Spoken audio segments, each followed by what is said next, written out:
les premières journées du championnat de Martinique de surf. Ce week-end, c'est les espoirs qui étaient du côté de Tartane, une compétition qui a réuni une 60aine de surfeurs espoirs qui étaient engagés à la fois en Longboard Open et en Ondine Open. C'était à Tartane. Sur place pour nous, il y avait Kathleen Joséphine, Nicolas Caclin et Laurent Vieufer. Reportage. 3, 2, 1... Top départ de cette deuxième journée du championnat de Martinique de surf. Les filles sont les premières à s'élancer et à offrir un beau spectacle de glisse devant un public attentif.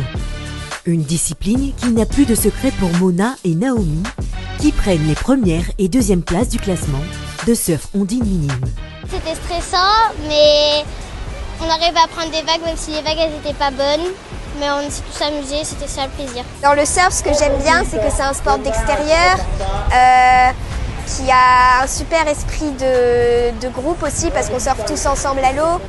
Bien que le soleil soit au rendez-vous, les vents assez forts et les vagues plutôt molles n'ont pas facilité la tâche aux compétiteurs du jour, qui ont dû redoubler de stratégie.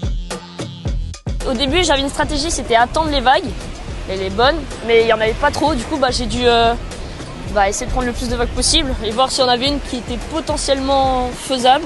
Je suis très fière parce que les compétitions d'avant, je faisais 4e, 3e, mais j'avais jamais atteint la 2e place encore.